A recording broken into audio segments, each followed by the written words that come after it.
Hey guys, Samuel and Audrey here, and today we want to give you a little sneak peek at what's coming up on the channel.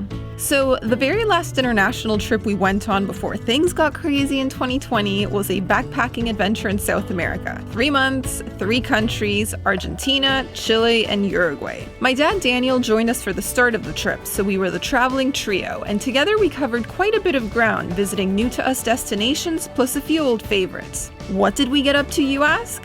Well, we kicked things off with a brief stay in Buenos Aires, the most logical place to start the trip. Here we took a chance and accepted a kind invitation from strangers to go sailing. We indulged hard on all the foods we had been craving, and as always, we made time to get together with family. We then continued to Cordoba, where we lived the slow life. We made friends with sheep and tried using song to lure the cows from their pastures. We splashed around rivers, hiked through alpine towns, shared the road with goats, and also got our hands dirty. There's a magnetism to these sierras that's kind of hard to put into words.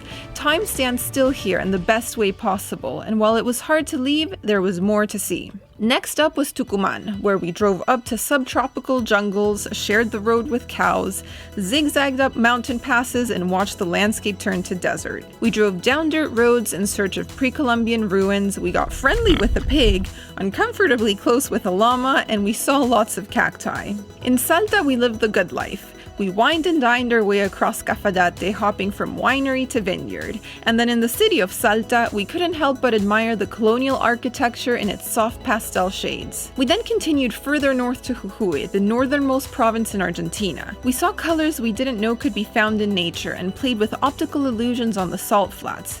We walked through a fiery canyon, pulled over at roadside attractions, felt faint at altitudes over 4,000 meters above sea level, and still we kept going. After exploring the north, we hopped on a flight to Buenos Aires and then a ferry to Uruguay, the second smallest country in South America. Here we were charmed by the cobble streets of Colonia, enjoyed the cool shade of its tree-lined avenues, walked the fortifications, watched the spectacular sunset over the River Plate, and tried their famed national dish, chivito. We also made our way to the capital of Montevideo, where we enjoyed the plazas and surrounding architecture, strolled along the beach, and discovered that Uruguay loves asado just as much as their neighbors across the river. After saying goodbye to my dad at the airport, Sam and I hopped on a southbound flight, onwards to Patagonia. First up was the province of Rio Negro. Here we rented a tiny cottage by a lake, explored the town of Bariloche, and went on a boat trip where we saw waters that rival those of the Caribbean. We then continued to the town of El Bolsón, where we met up with friends who feel like family. Here we got to see the sweetest dog who still remembered us from a previous visit. We planned day trips, broke down on the side of the road, and still we had the best time ever. We drank mate, we went to parties, we ate meat with our bare hands and drank wine out of a leather bag. We laughed until the early hours of the morning and fell a bit more in love with Patagonia. Then we crossed over to Chubut, where we visited Comodoro Rivadavia, a city that struck it big with oil. People thought we were crazy for traveling here because it's not exactly geared towards tourists, but we had fun strolling the waterfront, feasting on seafood, and we even went on a day trip to the neighboring beach town of Radatili. We then hopped on another bus and continued even further south to the province of Santa Cruz. We spent a couple of fun days in Rio Gallegos before crossing over to the Andean side for some greatly awaited mountain adventures. In El Calafate, we toured estancias, danced in an ice bar, and even found flamingos. But my favorite day was the boat excursion where we came face to face with glaciers and icebergs. There are just no words for the majesty of this place. It simply moves you to tears. I quite literally found myself crying on the deck as we cruised past these frozen giants. And so were my fellow Argentines. We continued to El Chaltén, where the mountains made hikers out of us. We were brought down to our knees at Laguna de los Tres, and we saw how quickly the weather can turn at Cerro Torre. We hiked and we hobbled and we walked and we grumbled, but the mountains kept us moving forward. Just 1 more kilometer, we told ourselves, until we could barely make it back into town and we'd collapse into bed immobile for a couple of days. We then crossed over to Chile by bus. In Torres del Paine, we battled winds like we've never experienced before. We wandered into a cave in search of a prehistoric creature.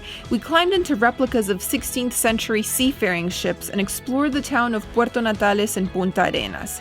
We befriended strays, had ceviche and corn pie, and watched the clouds quickly roll over the mountain peaks. And that brings us to our final stop, Ushuaia. What can I say about reaching the end of the world? Well, It was surprisingly not as lonely or isolated as I imagined it would be. Complete strangers took us in for the holidays and taught us to barbecue the Fueguino way. We got our passports stamped and sent postcards from the southernmost post office on the continent. We reached the end of the road, quite literally. We hiked through bewitching forests and rode a train that once carried prisoners. Because did you know Ushuaia started out as a penal colony? And now that I've told you the itinerary, can I take a moment to mention the food? Yes, Argentines are crazy about their steak, but there's plenty more to enjoy on your visit. We eat lentil stews and hearty potato casseroles, fried empanadas and loaded milanesas, the freshest seafood and some pretty inventive salads. Plus, we enjoyed desserts galore, ranging from flan with dulce de leche to delectable tarts. There's a reason we came back a few pounds heavier. Looking back at this footage, it all feels like a dream. These were our 3 months across Argentina, Uruguay, and Chile. 3 months of unbelievable hospitality and generosity. 3 months of visiting old friends and meeting new people. 3 months of being blown away by the landscapes that ranged from arid deserts to snowy peaks and lush jungles to glacial lakes full of bobbing icebergs. This is but a mere taste of what's to come. It was an unforgettable trip, and we're excited to share it with you. So if you want to see South America through our lens, we invite you to like, subscribe, and hit that notification bell so you won't miss any of the upcoming episodes. Thanks for watching, and we'll see you very soon.